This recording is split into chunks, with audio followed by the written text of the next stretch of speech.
Welcome to Our Road to Success, the podcast where we chronicle our journey through this mad roadmap to the American dream. My name is Iggy Kid. I'm a professional freelance voiceover actor, musician, and writer coming to you with my co-host, Christian Hansen. I am an artist and general madman trying to get a YouTube animation channel going. Let's get this show on the road tonight. Holy shit, you have much more energy than I do. I've finally fixed my sleep schedule to the extent where when we record this at like 7 o'clock at night, I'm actually tired. And I've been getting up at like 6:30 most days, which is a decent amount of sleep for when I'm going to bed, but it's like, yeah, like having an actual human sleep schedule is weird. I'm so much more used to being nocturnal. For me, I go to Dollar General, and at Dollar General they have these like caffeine pills that are like, there, and on the back of them it says only one capsule after meal. Do not exceed 2 capsules in a 24-hour period. How many do you do? How many do you do, Christian? 6, motherfucker. 6. Jesus Christ. 6. Yeah. So let's continue. Yeah. I am full of energy tonight, so should be a fun episode. I'll get through mine then so we can end on a more energetic note. First off, my mic stand broke. So right now you might notice I'm a little more bouncy because to be more comfortable with this mic stand, mostly because I'm actually lounging back with my feet up because I'm so goddamn tired. I've moved my mic stand around because instead of the nice scissor boom mic that I have attached to my desk, I was tightening it. And I was like, okay, I can go a little bit tighter on this. It's still going. Snap. It just snapped. It was like iron. I don't know what happened, but the like actual metal just snapped on it. So it's only like a $30 mic stand, so I'm not even going to bother replacing it.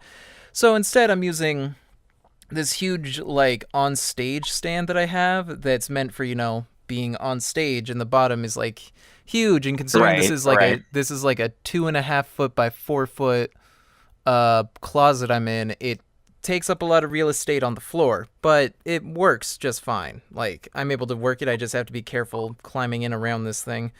So it's working just fine. It's just irritating that happened, and it's nothing to do with the manufacturer. It was a newer mic stand, NEEWEER, and it's fine for $30. Like, I've had it for years now, so I got definitely more than the $30 worth out of it. So it's a fine mic stand. I'd say most people go with like the Pile, I think it's called, or whatever, like $100 one. But for $30, that one worked fine for a long time. It was just the end of its life, I guess. So yeah, no, I'm just. It works. Yeah.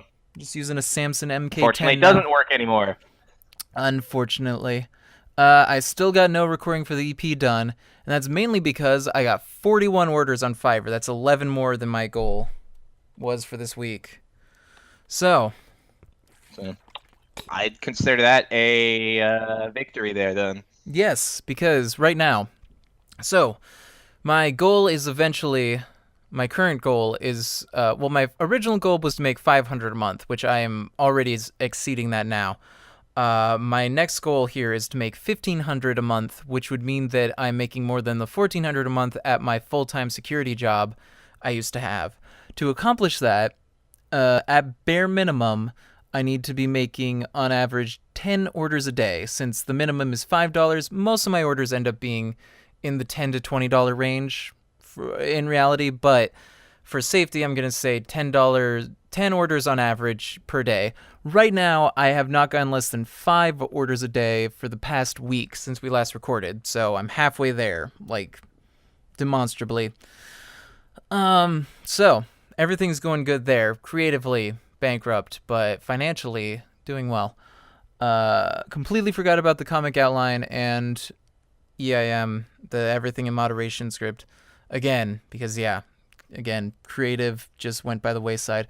So I have about 6 more days in the month, which means that I have to do 2 songs a day for the EP a day, and then make sure it's all finished by the last day of the month to be able to meet my quarterly goal, which is going to be fun. Oh God, you're right. There is only 6 more days left in the month. Yeah, which is the end of the quarter. So that'll be the end of the time goes by fast. Oh wow, I need to bust my ass and get on this stuff then. I mean, when is that ever new? That's always reality for us. You're right. That is what I always say. All right, so on to your updates. So, yes, my updates is I actually got a amount of stuff done this week. It's just I didn't get any. Well, I got some of the more financial revenue stuff out of the way. It's just I'm in this really weird situation where I'll get more into this, like what I made, but I'm in this weird situation where I signed up for this one kind of sketchy looking affiliate site, but I figured I could make some money and these guys pay out pretty quickly. So, I mean, let's do it. And I made $100 in a couple days, which, I mean, is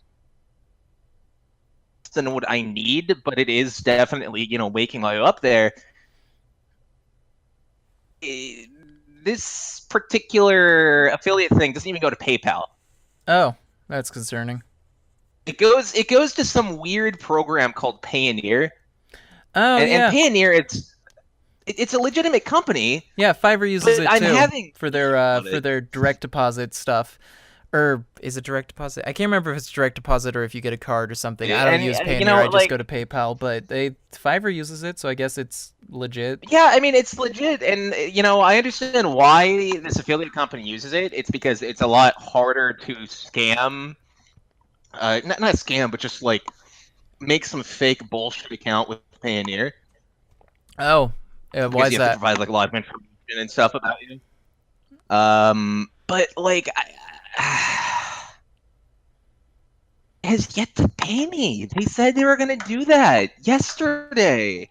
Oh, that's concerning. At the same time, if you've only been on it this week, that's still paying out faster because Fiverr has a 14-day wait period on like all of their funds after the order is complete, and even that is like pretty fast for most of these sites.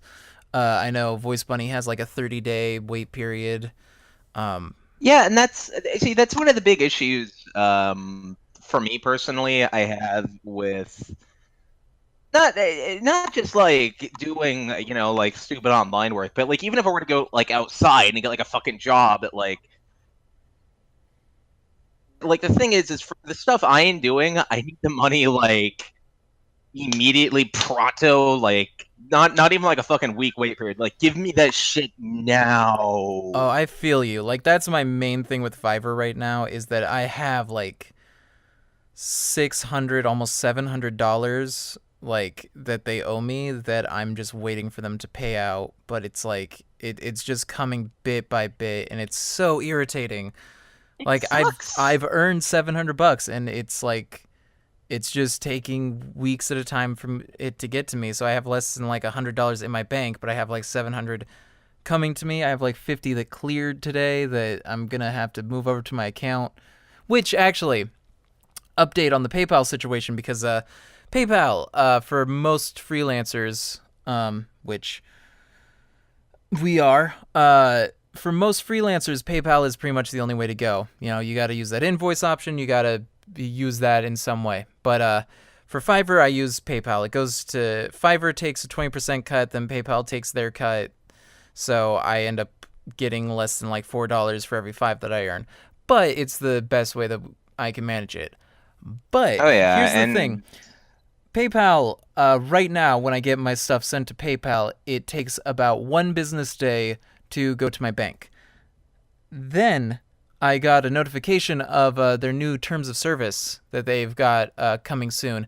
In July, I believe the 24th or the 21st, they're opening a new faster withdrawal method, which it didn't go into a ton of detail, but it said that basically it'll be a faster withdrawal and it will cost 25 cents. Now, I'm not sure if that's 25 cents on the dollar, at which point it's definitely not worth it, but if it's 25 cents per withdrawal, and if it's more immediate, like less than a business day, or much like Square Cash. I don't know.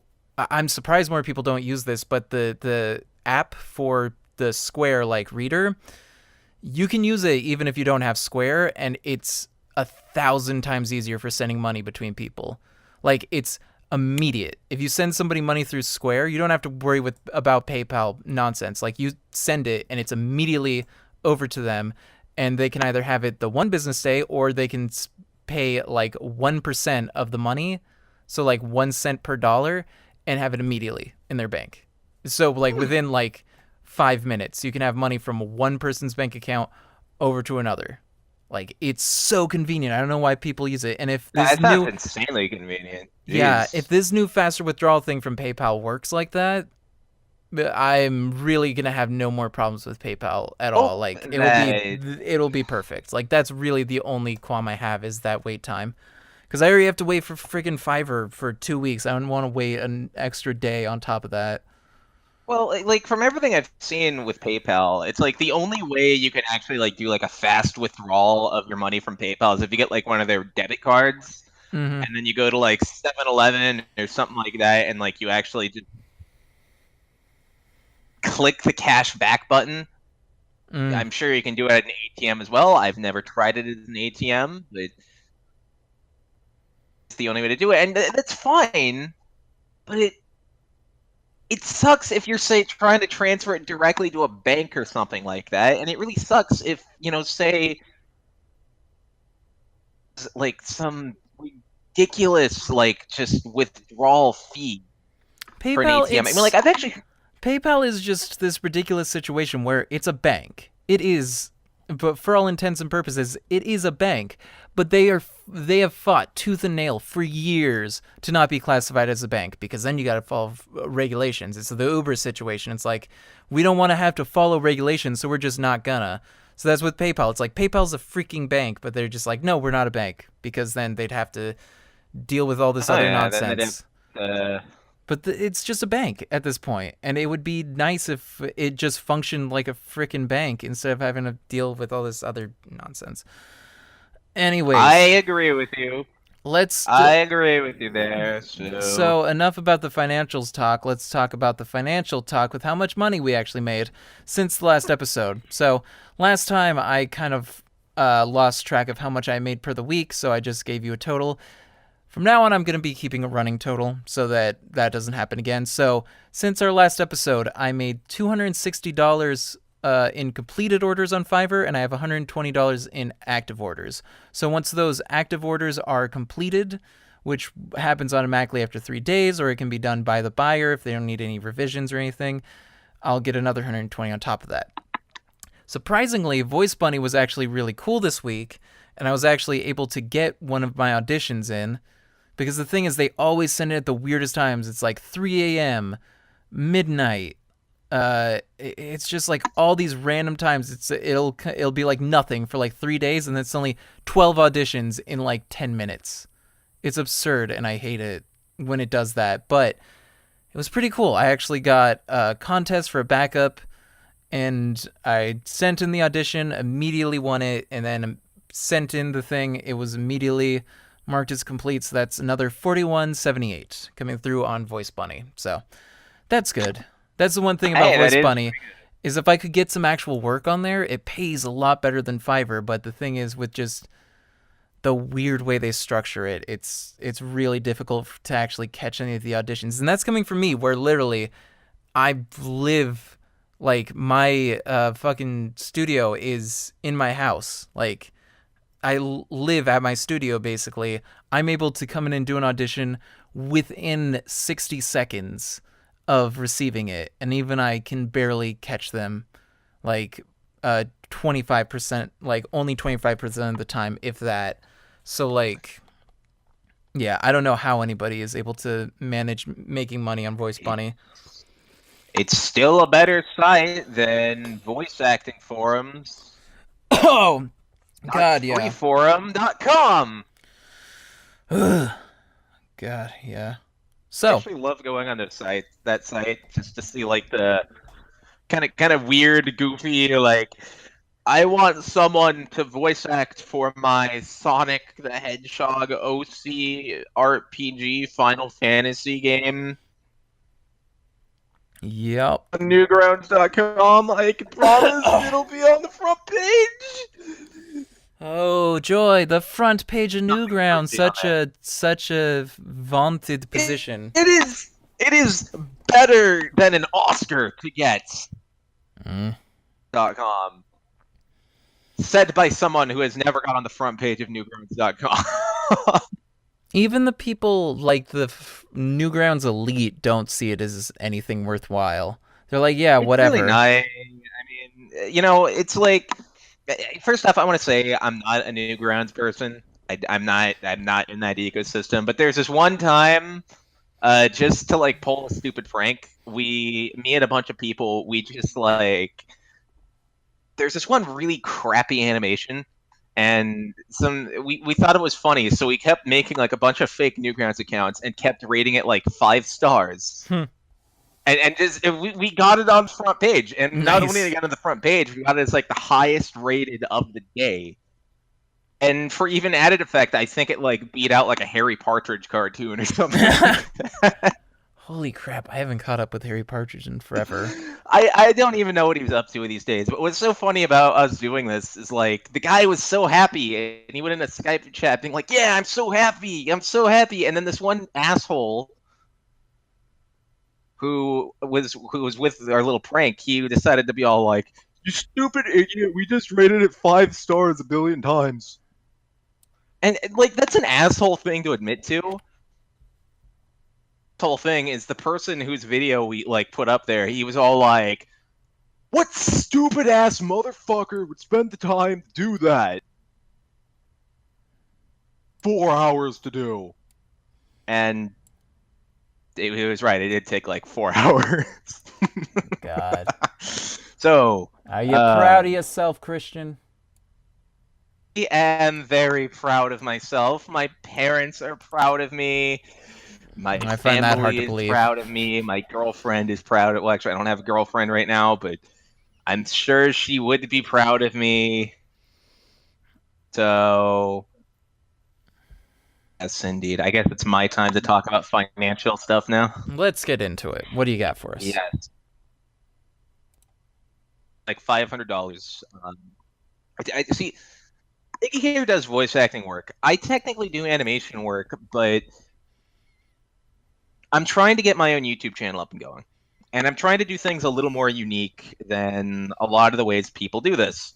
So as opposed to just jumping right in, which in terms of animation is not really a good thing to do just because it is so fucking time consuming to do this. Yeah. Is I'm going to need a team. But I'm going to need, tools. I'm going to need these team members to have tools.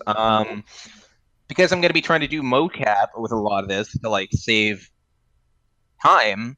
I'm going to need actors. I'm going to need mocap to fill in. I'm going to need to move out of this place I'm in to go somewhere where I can actually, I guess you could say, have better control of.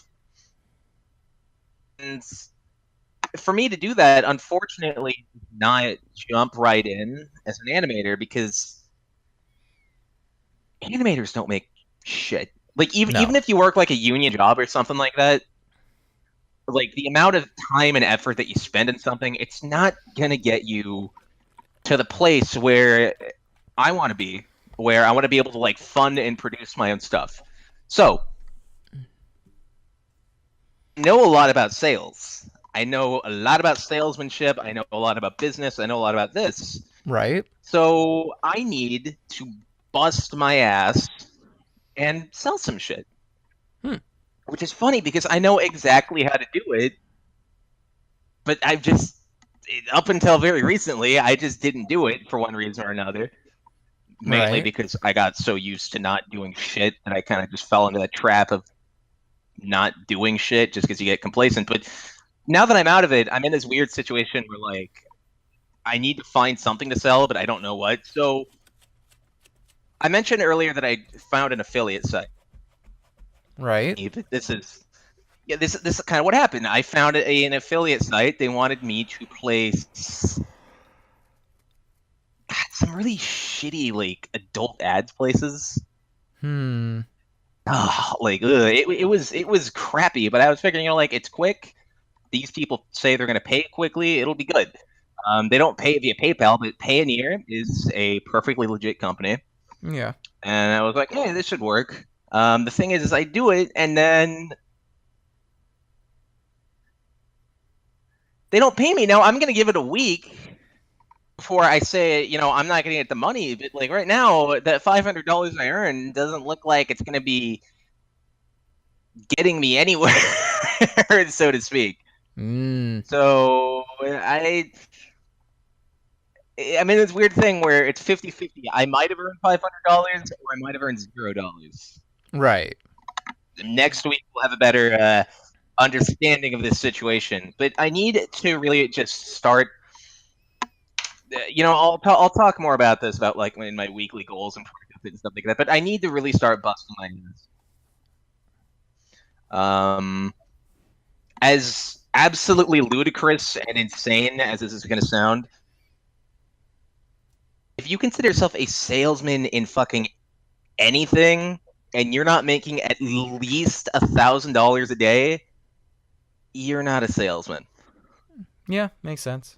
Go watch the fucking opening of Glenn Ross, and like that fucking mindset, that fucking like, just suck it up and fucking do it. Like, I don't care how you do it, but just do it. That is what you need to do, because in sales, your goal is not to be like, it sounds so bad, but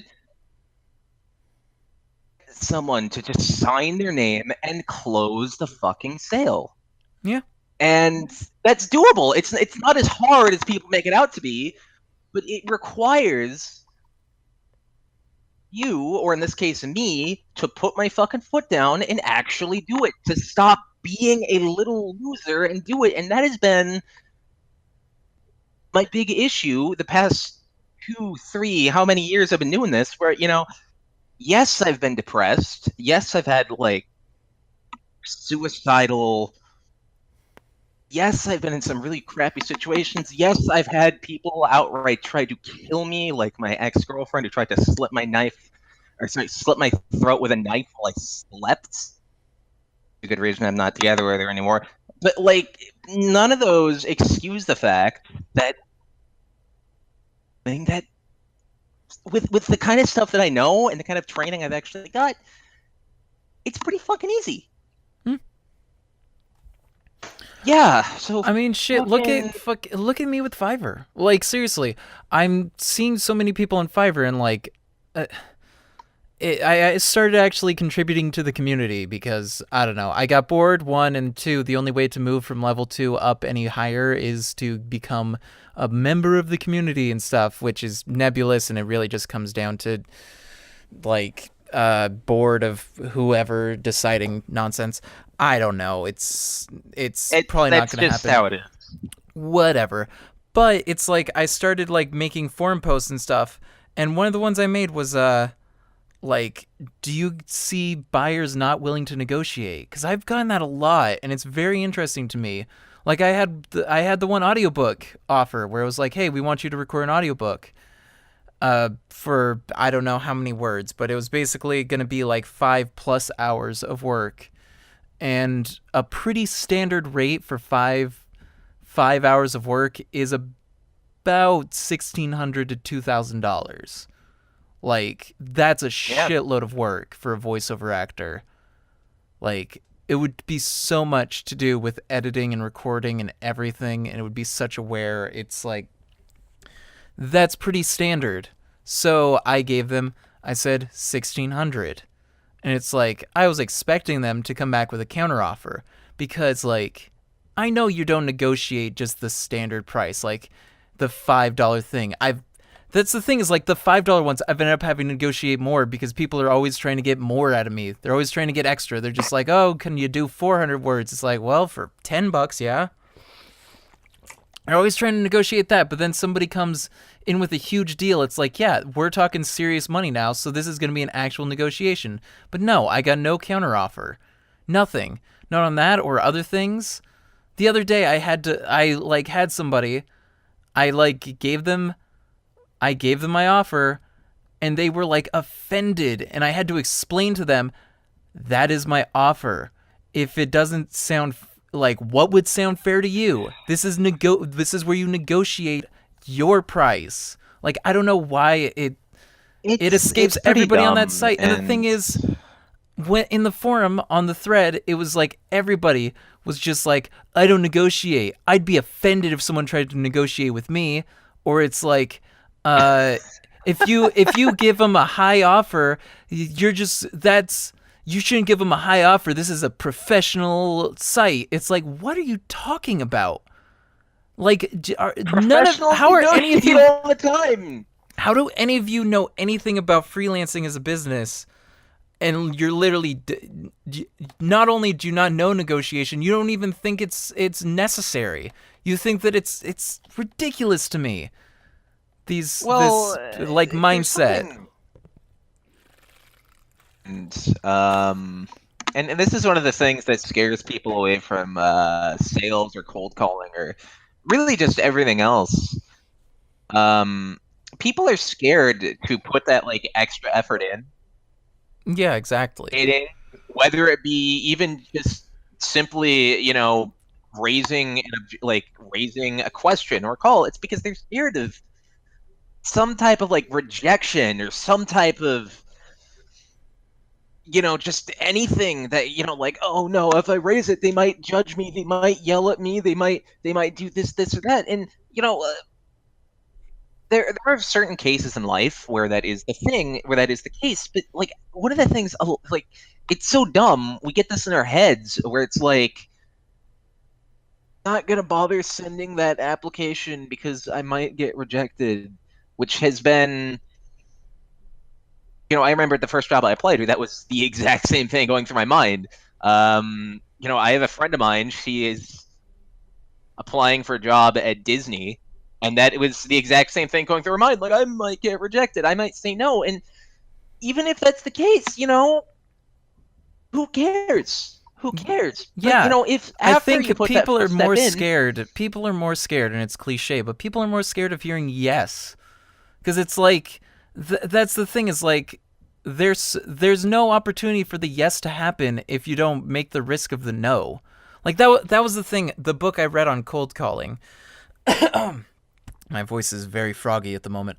The book I read on cold calling, it was like, there were two things it stated. Like, there was one thing was, there was a guy who, there was a bunch of stuff in that book. There was a guy who was like, he won an award for getting the most sales. And they're like, what's the difference between you and everybody else? He's like, at the end of the day, even if I got my coat on, even if I'm about to walk out the door, I make one more call.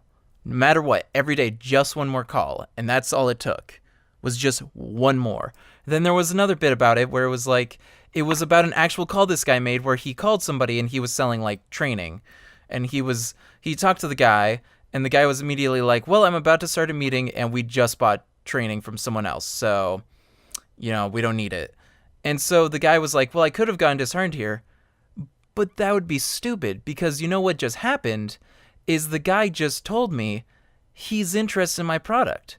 He bought training. He needed training. So yeah, it's true. He still needs my product. He's not having it from me right now, but he might need it another time.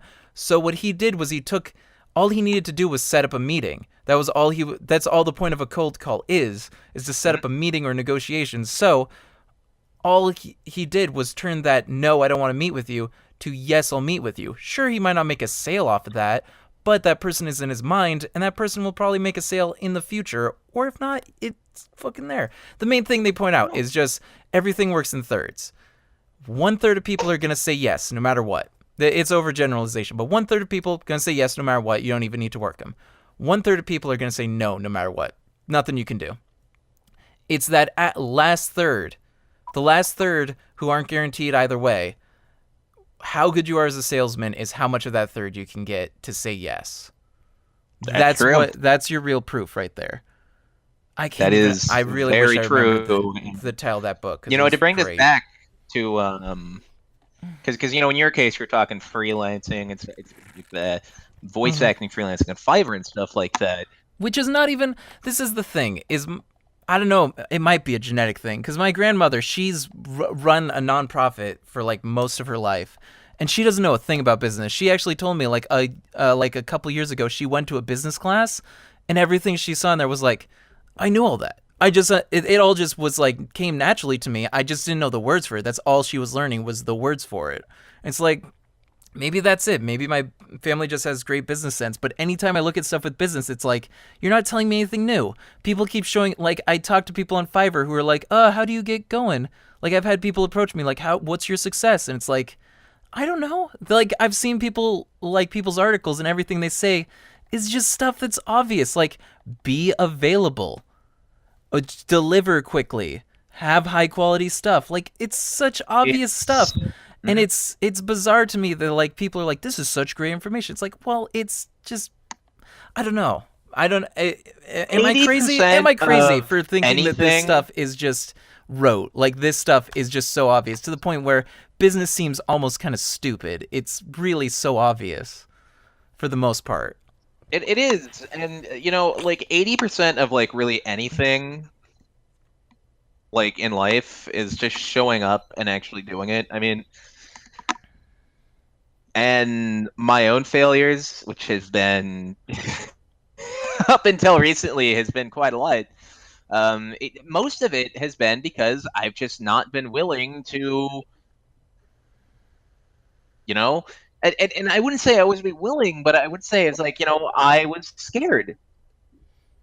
I was scared of having change, if that makes any sense. And that's another thing that like really prevents people from fear of change. Well, yeah, that's the thing like, is that even if you succeed, like I was watching the Game Grumps recently. I can't remember what episode, but Danny said something that really speaks to this, which is that him and Aaron and everybody there, like their dream came true. They're making music and video games for a living. Like they're making more money than most people doing what they love. But to do that, to continue to do that, it brought a lot of stress into their lives. They have to work all the time. Like they made this YouTube Red show with Dan Harmon, and it's like a crazy ton of work. They're stressed constantly, but it's like that's what you kind of have to deal with. And that's the thing with Fiverr. Like I realized as I you have to have a lot of energy. As I got like built into Fiverr, it was like the thing that like started to work for me.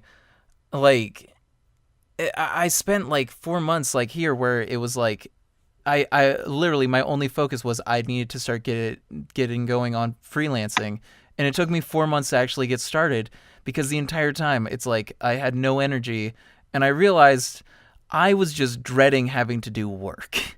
I was just being lazy for the most part because I knew I could do it, and I have done it so far, and I continue to do it pretty well, and it's still ramping up, but it's like, yeah, the thing was I was just dreading having to do all the work. And right now I've been trying to like actually look at the like hourly work I put in, which appears to be like maybe 2.5 hours a day. I'm not sure the exact number, but it's nothing that hard to manage, but it's like I don't know. I was just afraid of actually having to do stuff again and having to like answer to anybody. I was in the exact same situation. I mean, if I realized this and actually admitted to myself this was an issue, even just a few months ago, actually, I would not be in this situation where I'm on a podcast talking about how I need to get something going. I would be on a podcast talking about how I already have things going and how better things are. Mm-hmm. If I realized this like maybe a year ago, I would probably be in this podcast talking about how I am the greatest, best YouTuber on the planet, whatever. And I'd be in VidCon this week. The VIP, actually, no, I wouldn't be at VidCon because I'd be somewhere, you know? Yeah. So anyway, let's move on to project updates. I'll get through mine here. Not a ton. I've mostly been working on the Fiverr stuff, so most of my stuff has been pushed to the side. The Wisdom Hop stuff I was talking about, Wisdom Hop. If you guys want to get on there, like, go for it. There's a ton of talent, but yeah, like, it shows all of the site activity in a feed, and there have been 2 things happen in the last 2 weeks, and it was literally just somebody added somebody to their favorites. Somebody added somebody to their favorites. That's the only thing that's happened in 2 weeks. It's a very slow site. Nothing much is happening there yet. So everybody just like get on that because it's a cool idea and they deserve the traffic. It's just it's not really started yet, sadly. The other thing I ordered it a little bit ago, and I might have talked about it in the last episode, but I got a sweet Asus monitor for the Sound Cave, which is awesome because now my noisy ass laptop is outside of it, so it is quiet in here, which is great for recording. The one thing is, because like I said, it's a 2.5 by 4 foot closet at the moment. I'm definitely going to be making a much bigger version eventually. There's like no space for it. It's like almost all the way across because it's like a 21-inch monitor, so there's like maybe 3 inches of clearance on the right side before the door. There's just like so little space in here, which sucks. And it still gets really hot in here, a lot slower because there's not the laptop in here. It's just all my own body heat, like storing up. But like, yeah, heat is less of a problem. Noise is so much less of a problem. Now it's just the noise floor of the actual microphone, which is fantastic. But yeah, sweet monitor. It's actually HDMI and stuff, which is nice. And I actually can like put more than one thing on the screen at a time. So that's sweet. Yeah. Well, I am more tired than I thought. Go, say the things. Okay, I will definitely say the things now. So, this podcast, I keep saying I'm gonna talk like a normal person now. Every single bit of this podcast, I keep saying about how I'm going to have this animation thing. Animation. I'm an animator. Have some stuff to maybe show you guys. Gosh. Whether it be character designs, whether it be actual test footage, whether it be something. I got a lozenge. Sorry. Something that I'm going to be able to show you next week. And, as far as other things go, I'm also working on getting some cameras and stuff for my other YouTube stuff. Cameras are expensive, by the way. Yeah. Especially decent ones. Well, it's a lot easier to get, it's not easy to get pro cameras for a good price, but if you just want something that'll shoot, it's easy to get like a sports camera for pretty cheap. GoPros are probably like my favorite camera just because they're kind of expensive, but they can shoot 4K pretty well. Which was the biggest term in all of E3. 4K. That's all anybody could talk about. 4K, everybody. Nobody can look at 4K. Nobody has a 4K TV. Nobody has a 4K monitor. If they do, well, fuck them. But like, it's like at the same time though, like I totally understand the need, not necessarily need, but like the want of like higher quality, of like this crazy new Ultra HD, and then we're gonna have 8K coming up, and then after that we're gonna have 16K, which is it's just too early. It's too early to be putting out consoles, because what they're trying to do is much like how there was the new Nintendo 3DS, is they're trying to do the half console, where they just make it like it's the same console, just like with more hardcore hardware, but it's too early. Like, I get it, like, and most of the stuff that happened with, like, 1080p happened before it was actually a viable thing for most people. But, like, right now, it's not something most people can use. Let me say this. At least it's better than VR, which barely anyone can use right now, because barely anyone has the proper setup. Well, that's the thing. PSVR is actually pretty much a fix for that. PSVR is the consumer VR now. Like, it's not like when Oculus Rift and it's like you had to get a dev kit and figure all this nonsense out. PSVR, it's just like add the box consumer level stuff. Thing is, PSVR is a good example. PSVR is good, but it's going to be like the iToy, though. It's going to be like the iToy or PS Move, where it's like nobody cares. You see, that's my issue with them. Is like, even if you got like the PSVR, you still need. Like, from my understanding, it works okay with if it even works at all. Like, it works with the standard PS4, but because that thing is not properly equipped to handle like just the higher resolution and higher frame rate and stuff like that. Like, if you do that in VR, it's gonna look like a mess. Yeah. And right now isn't necessarily that the tech's bad. I mean, the tech's pretty cool. The issue is that no one has the proper setup for it. Yeah. Same with the 4K. If we're going off on a video game tangent, can I say something? This is a few years out. Right ahead. I am definitely not on the cutting edge here, but I finally got a game that I've been wanting to forever. Because when I moved here, my roommate has a PlayStation 4. And there's one game I've been wanting to play on the PS4 ever since it came out, but I haven't actually had a PS4 because I couldn't afford it. That is Infamous Second Son, the third Infamous game. Oh, boy. Which was like a PS4 launch title. Yeah. The reason I was so obsessed with it is because it's set in Seattle, which is my hometown. I finally got it. It was like $17. I think like 20 after tax at GameStop. Interesting thing about that, it was like the limited edition, and it had like it was whatever one they had. It was limited edition, and it had a DLC card in that, and it went from March 21st, 2014, and expired March 31st, 2017. So it was probably already used because it was a used copy, but like that was depressing to see. Whatever, if I care. So I've been playing it like all day today. I finally got it installed and stuff because it took for freaking ever. My major qualms. First, platforming on it sucks. Very floaty, really hard to control, super glitchy. Combat, really irritating. Is not very concrete. I'm getting better at it, but for the most part, I'm constantly feeling like I'm fighting it. At the same time, though, I hate console shooters. Like, I just can't make a console, like an analog stick, work for a shooter. I have to have a mouse. So this will probably be the game, because I'm forcing myself to play it because I feel really homesick for Seattle.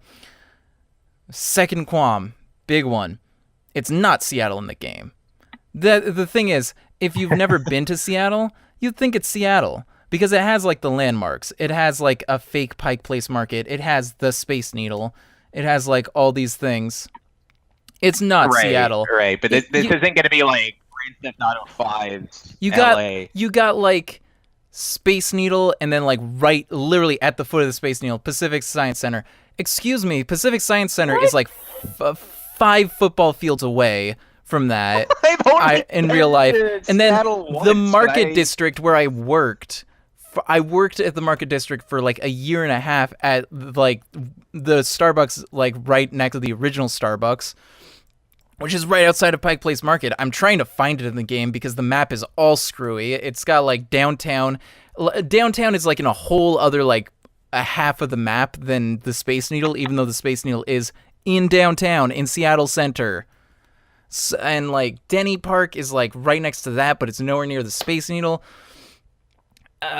It starts you out in Queen Anne of all places. I mean, the thing is, aesthetically, like if you don't know Seattle that well, like if you've only been there as like a tourist, it looks great. Like aesthetically, it looks like Seattle. Like all the buildings look like Seattle buildings. And when you're in certain districts, that it looks like that district.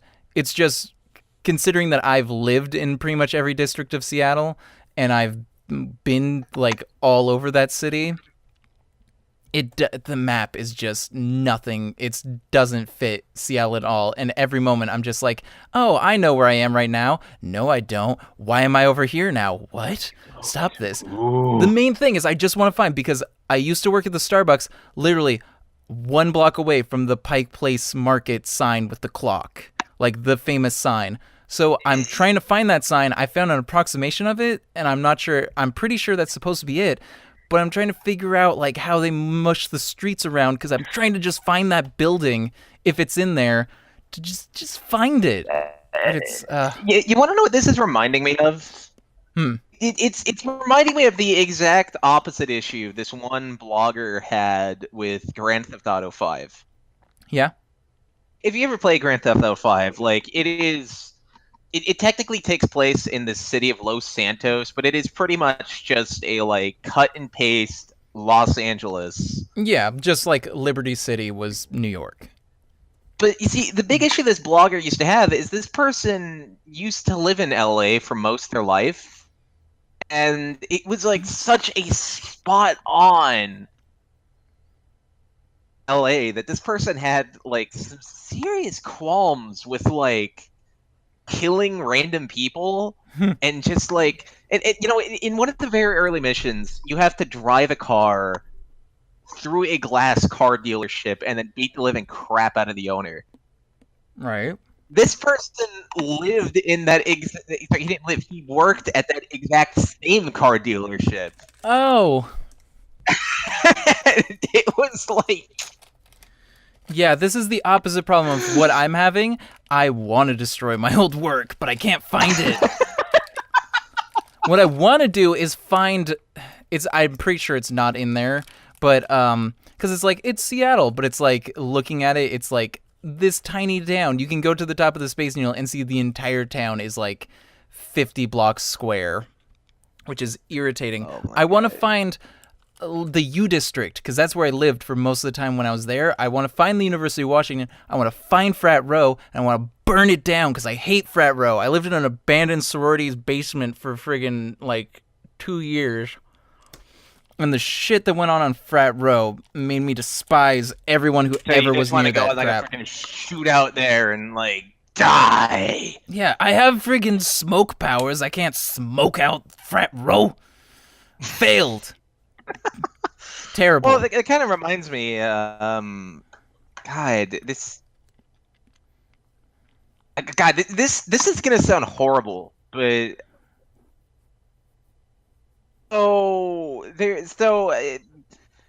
when I was in elementary school, a couple kids, like we all had a copy of Doom, right?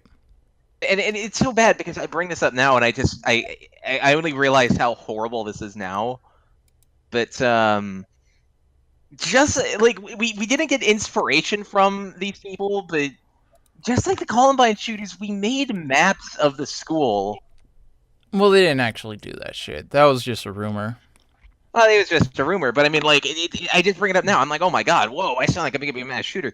But it's like we made these really crappy like maps of our school in Doom, and it was so cool because we were like running around school, killing zombies and stuff. And I can't even remember what I was gonna say now because now I'm just realizing, like, oh god, I'm in the middle of the podcast talking about how fun it is to run around school. Whatever. With a gun. That's really not that out there. Nobody likes school. No one likes school. No one likes school shootings either. Well, yeah. So, I mean, it's one of those controversial topics that if this were mainstream television, I would have been getting screamed at right now. Well, if it was actually a controversial topic, they'd fucking do something about it. Like, there was a school shooting at a goddamn elementary school. One of the most horrifying friggin' school shootings ever. Sandy Hook, and they're just like, let's not do anything. You know, when they decided, they're just like, oh, a Republican congressman got now we should do something. They're still not going to do anything. They're never going to do anything. See, that's the thing. It's like, it's completely off topic from the subject of this podcast, but it's like, people are so fucking whiny, but they never actually do anything about it. Yeah, of course not. It's so... They're just like, it's never going to do anything. It's like, well, it probably is, because... You know, people are like, oh, it's never going to do anything. Or they'll be like, oh, $15 minimum wage wouldn't work. Or, oh, this and that. And it's like, guys, you understand there are other countries in the world. And that those countries have done these things. And those countries have shown that these solutions would work. Like Oh, have you absolutely, seen that absolutely. Australia, in both cases, Australia has more than a $15 minimum wage. Their minimum wage is great. Guess what? Their economy does awesome because people can actually stimulate it. They had Port Arthur, which was the biggest gun massacre in history up until the Pulse nightclub Orlando shooting. Like, it was the biggest massacre ever. And you know what? The Australian government was just like, cool, guns gone, none, illegal to have a gun. Completely. They were Well, you just see, out. that's Guess one what? of the things. There was no mass shooting since. And it's just absurd to me that, like, you can look at that. You can look at clear cut effect, cause and effect. No more guns, mass shooting's gone. And then you're just like, but it wouldn't actually work. It's like, it did work. It did. Well, I could create like an argument here because like I'm in this weird situation where like I think that there is a little more to this story. I mentioned that especially on the news, everyone's so whiny. Yeah. This, and that. I think another reason why we have so many shootings and stuff is America's one of the most paranoid nations Yeah. on the fucking planet. Like hands down, hands down. To this, like we people are kind of like fostering this environment where like we allow people, like the person who shot up Sandy Hook, or people like shot up the Pulse nightclub and stuff like that, to just if that makes any sense. Exist without getting help or stuff like that, and it's a good thing, but I think this goes in a lot with quite possibly the biggest issue that this kind of is going on right now, where it's in a lot with the topic we talked about in the financial thing, where like 80% of just doing something is just showing up, is that they do things. I mean, like I don't mean to be like one of those 50, 60, 7-year-olds who's like, oh, I remember when I was your age, I actually did things. But I mean, it's like, to an extent, especially with people my age, I've noticed this like really make this a political thing, because it's not a political thing. It's a thing of people just not wanting to fucking do it. If people just wanting things to be handed to them on a silver platter, which is fine. Everyone wants something handed to them on a silver platter, but the thing is that's not going to happen. That is an unrealizable goal. People have to work, and I don't even know what the fuck I'm rambling on about anymore. No, I get what you mean. It's just So it's just a whole tangent, and many people who know much more about it than we do have gone on about it for much longer than we have, and still not really come to a consensus. But my amateur opinion, very amateur, in the grand scheme of things, very uninformed opinion, is that you should just fucking look at other places where the thing has already been done, if they exist, which they do. I'm very with you there. And if it's worked, which it has, you should maybe think, hey, probably gonna work with us. But regardless, or at the very least, get like a thought process going. I mean, because we're on the subject of this, it reminds me of one of my favorite things, where it was this one Fox News host. And this one, it was someone who worked for the NRA, was sitting there blaming video games. Yeah. This video games are this. But then the Fox News host actually kind of puts his foot down, and he's like, okay, look, you know what country plays the most video games? The United States. And the guy's like, no, Japan. Yeah. Where guns are illegal. Japan is at? Everybody who's a gun nut, they just get really into airsoft, which I'm pretty sure it's very, very difficult to actually kill yourself or anyone with an airsoft weapon. Yeah. And it's off topic, but I mean, it's going to be really interesting going into the future of things, where we now have 3D printed, weapons and stuff that are becoming actually usable. Mm-hmm. That's a whole subject for another thing. And I mean, to get back to the project updates that I've been Yes. talking about here. So outside of my animation stuff, which we just rambled on for half an hour about something completely different. Yeah, but whatever. This You show know, has never whatever. been really that focused. Who cares if it's that focused? But anyway, It's a podcast. Why are you even listening to it? Get out of here. Go yeah. actually Why do are some you work. listening? Get out. Go Just listen to something better, like do the something better Joe with your Rogan time. Experience. Just go do something better with your time. But for now, Christian, you go project update. Yes. So I would like to. Actually, it's not really a project, but outside of the fact that I'm gonna have some more stuff to show next week, it's that I'm actually working on things. I have a lot of my Kindle book that it was supposed to be finished this weekend typed up. It's not completely finished because, as much as I did do a lot of stuff this week, I also meandered and just sorry, not meandered, but just did nothing for a little bit of time, and that's part of the issue. But and well, I need to start busting my ass like daily. I need to start putting my foot down and just say, I don't care how, but I'm going to freaking do it. Right. That's the big update on me. Yep, On me. that's how I And am about because the our EP. next I just got to get that shit done. and because our next thing is new projects, I will jump right into it. So I mean, obviously, I would like. Sorry, not maybe stuff. The animation stuff. That next week I will have something to show. Good. But because it's new for me to actually show something, next week I will have something to show, and it will be fucking awesome. But you see, the new thing that I haven't talked about, or we talked about a little bit, is because Saturdays and Sundays I want it to be, live, not necessarily live action, but like more documentary, more like vlog type content. You know what I'm saying? When I say vlog, I don't mean just like, hey guys, I'm Christian Hansen, and today is my day, and you run around with like a fucking like iPhone doing cool. But I mean, just record like actual document, like live a life, live an interesting life, and record it. I mean, Yeah, the YouTuber Bernie Casey Neistat is a from Rooster Teeth does a really great vlog series where he actually, because he is a filmmaker, he does like a ton of really great cinematography in there and stuff, and he goes in interesting stuff because he's got a crazy career as an independent filmmaker and shit. yeah, and you know what?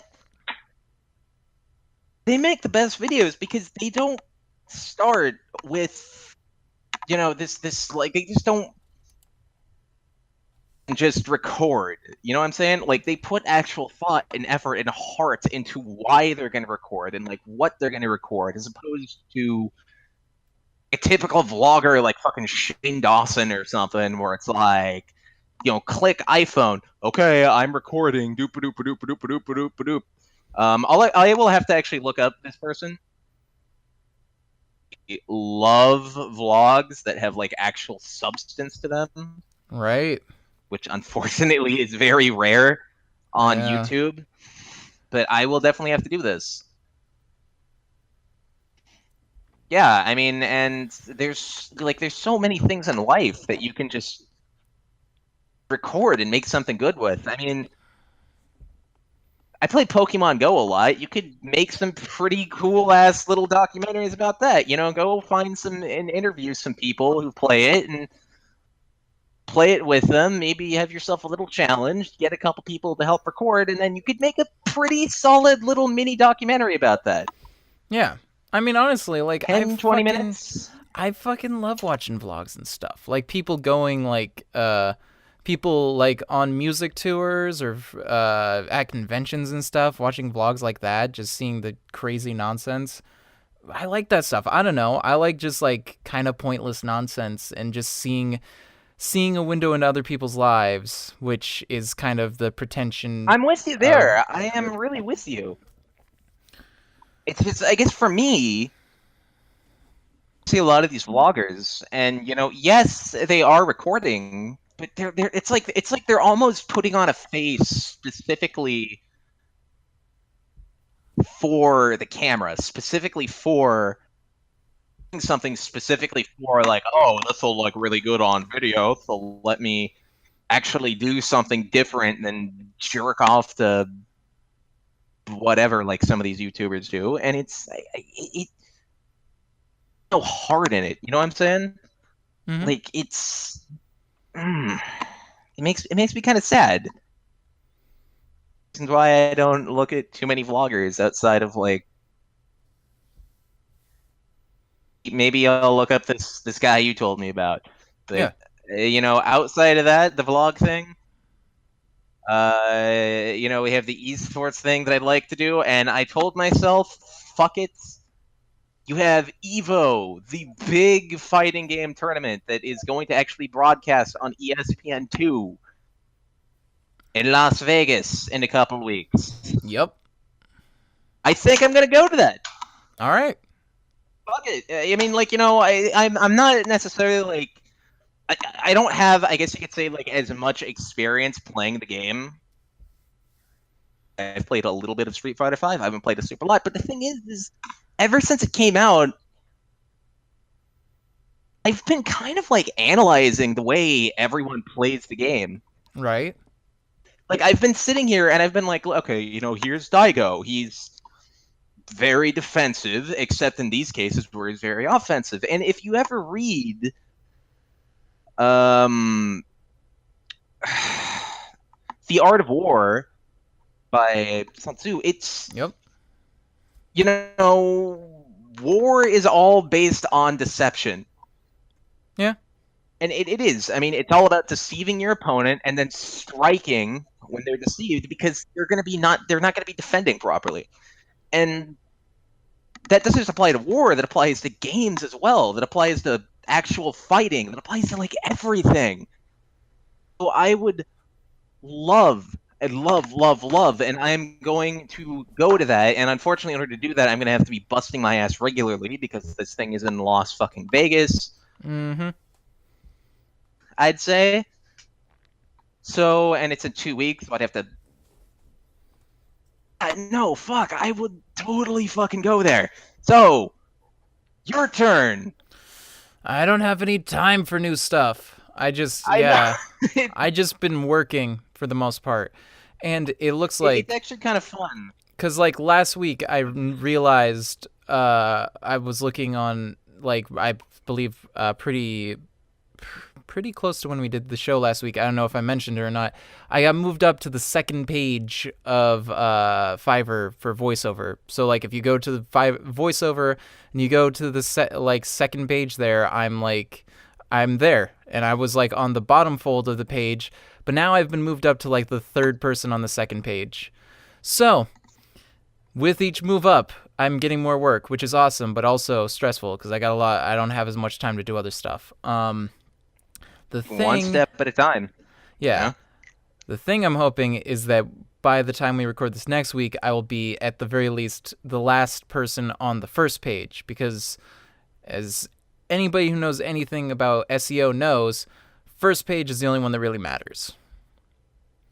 Very true. So that's when you get the actual like searches. Like people who are looking for a voiceover are just gonna, for the most part, are gonna either look at the people they've already worked with, which for a lot of people is me because I've got a lot of repeat customers, or they're gonna look on the first page and they're just gonna look through and listen until they find somebody they like.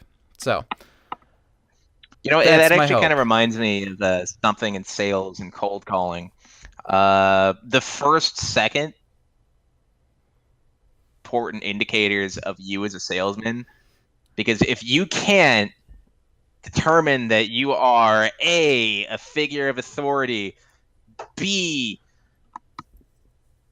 just energized and happy and excited, and then C, sharp as a tack, no one's gonna want to buy from you. Yeah. So that is the truth there. So let us go on.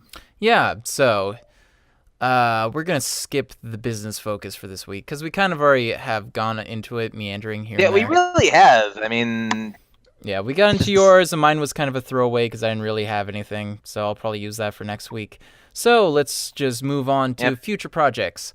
I just really want to get back into doing Let's Plays because I did Let's Plays for. I mean, I've done Let's Plays off and on since like 2010. Like the ones I did back then were terrible. I didn't know anything about video editing or audio recording or anything. So they're just the worst.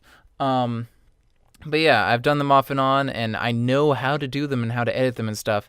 The thing that's holding me back is that I just have this crappy old laptop. So once I get my new PC, which I'm gonna do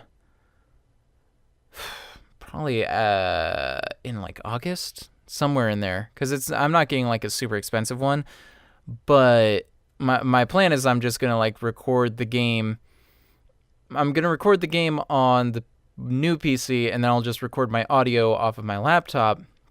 I'm thinking of getting like one of those like smaller monitors that you'd get in like the that you'd put in like your car for like DVDs and stuff. Mm-hmm. I want to get just like one of those and then have the audio display on that because I don't really need to see that much about it. I just need to make sure that it's still recording and stuff. So all that, like, that's pretty much it. I just really want to get back into doing Let's Plays. It's just my big thing has always just been, it's just the biggest pain in the world to edit it all with this crap PC, and half of the time the recordings don't even work because my computer can barely handle games, let alone games and recording software. So, new PC, hopefully we'll be able to handle that, and I'll actually be able to do some stuff with that. Because the thing is with Let's Plays, I don't think I'm ever going to get popular with it, and I don't really give a shit. They're just fun to do. And if somebody watches them, good on them. If not, whatever. It's a way for me to have an excuse to play games and still be productive in some way, like actually produce something.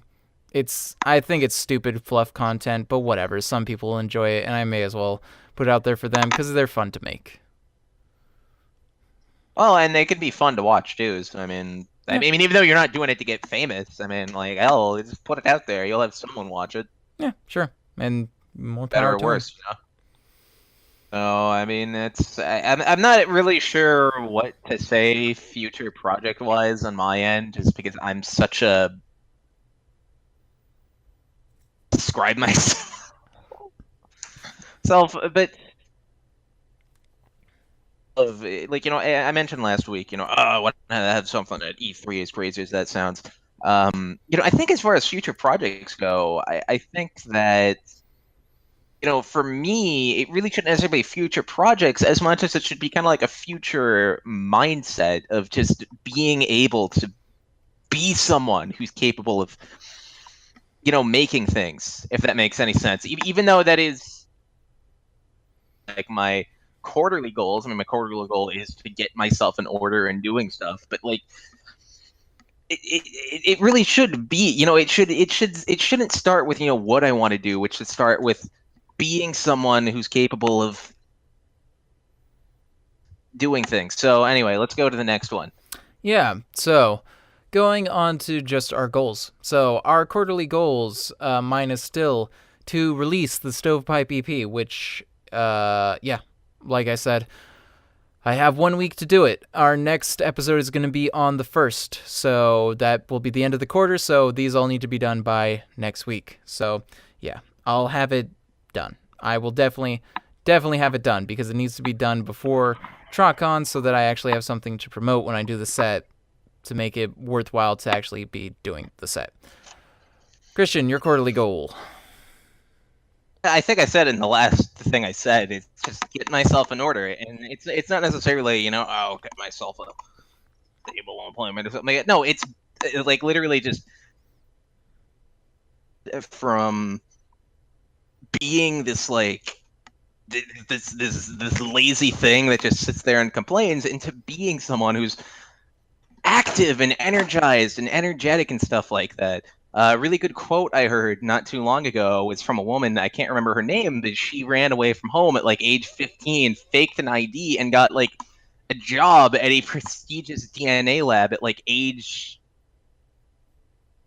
out a degree or anything like that. It's the quote from her was, money is energy. Like if you have energy, you can really get whatever you want in life, Yeah. So that is my goal Okay. in that sense. All right. So our goals for the week. Since I keep getting more and more orders, I'm bumping up my Fiverr goal. Again, now it's 35 orders on Fiverr for the week, which, as I said, uh, my eventual goal is to be doing 10 a day, so that'd be 70. So I'm about halfway there. So 35 orders for the week, which I probably could bump that up to 40, but I'm just playing it safe for now. All the recording for the EP done, because it has to be, because it's the quarterly goal as well. And then rehearsing for Tricon set / panels. I just gotta focus on that. I mean, part of it is just gonna be recording the EP to make sure that I know the songs well enough that I won't have a problem performing them on stage. But that shouldn't be a problem. Even rehearsing for the panels is kind of pointless because I rarely do, and they still go pretty well. So that's my goals for the week. Christian. Yes, so I mentioned the big fighting game tournament in Las Vegas, the one that is going to be on ESPN and all these like other crazy outlets that blowing are they going to be talking about a fucking computer game. Correct. So, to properly play this game, you kind of sort of need an arcade stick. Right. Like earlier you mentioned having an issue with controls with analog sticks and stuff like that when you're playing like first person shooter. Yeah, the thing with it is that with and I've analyzed it a bunch of times because my roommate and my partner are constantly trying to get me into Halo and stuff, and it's like my thing with it is that when I'm using a mouse, it feels like I'm pulling the crosshair, because wherever I move the mouse, the crosshair goes there, so it moves with the mouse, and I just move it around. But then if I'm playing a console, it feels like I'm pushing it, and it doesn't feel accurate. It feels like I have to just kind of point in the direction I want it to go, and it'll just kind of go in that general direction an amount. I just feel like I have no control, which is I just hate it. I don't like console shooters for the most part because like it just feels like I'm fighting them constantly. I'm just not having fun because it's just me fighting the controls. Fact about Halo is that they were originally going to release it on both the Xbox and the PC, right, at the same time, and there was actually supposed to be cross-platform compatibility. Oh, okay. Cross-platform compatibility, which they implemented for Minecraft recently, which is a very interesting development. Yes, but see, what happened is really funny. Microsoft actually found out that the PC players were whooping the Xbox players' asses. Mm-hmm. Like nothing else, and not only that, but Xbox players also suck. So I think Halo is one of the first console first-person shooters to include a aim assist, which is kind of sort of them admitting that you can't do a proper shooter with. You can't do it. Sorry, if someone's screaming in the other end, and somewhere else in the house. I thought they were yelling at me. They're not. But you see, like it's pretty much them admitting that it's not the most perfect thing, and you have to include some type of like program to help aim because it's impossible to get like precise that you need to with the analog stick. Now, in my case, because it's a fighting game and it's a 2D, it's technically a 2D fighting game as well because it's on a 2D plane. It's that you have to be insanely precise, not with analog sticks, but with like button presses and stuff like that. And the issue with kind of like an analog stick is that, let me just grab one in front of me, is like, I have a massive thumb. Very, very, very massive thumb. And unfortunately, if I were to say, try and do like, quarter circle back or something like that, a lot of times my thumb, because it's so big, it'll get like stuck on like a direction or something like that. And it's a game like this, that'll screw up everything. to get yourself an arcade stick. And unfortunately, because they are sold out freaking everywhere, I have to make my own. So Monday or Tuesday, that is going to be my little daily project, is go to Home Depot, rent a couple saws, get a couple things of wood, and make myself a little stick. And outside of that, get money any way possible. Close, you motherfuckers, close. That's something I'd like to do. And then, I am also trying to get myself exercising a lot more, because if I'm going to be on camera, I need to look good. Right. So I want to get myself back. Like a couple weeks from this podcast, I said I exercise 4 hours a day. I was for a while, and then shortly after that podcast, I stopped. And then I also stopped eating properly, which is bad. So I'm going to be doing that. No sodas, no bread, just fucking meat, eggs, vegetables, and maybe some diet energy drinks or something like that. So anyway, I'm going to cut it short because I got to go take my dogs for a walk. Our Road to Success is a Just Fall production, created under a Creative Commons Attribution and Share-alike license. This means you can use any part of the show in any way you like, as long as you credit Iggy Kid, Christian Hansen, and Just Fall Productions, and make your product just as accessible. You can find Iggy Kid on Twitter @DapperJackery or on Fiverr at fiverr.com/IggyDKid. You can find Christian Hansen on Twitter @ChrisHansen1994 or on Instagram at instagram.com/ChristianHansen1994. Our Road to Success can be found on Twitter @OR2SPodcast, on Facebook at facebook.com/Our Road to Success Show, through email at ourroadtosuccessshow@gmail.com, or on SoundCloud at soundcloud.com/OR2SPodcast. That's it for this week on Our Road to Success. Remember that everyone has their own road. We know you'll find yours. Happy trails!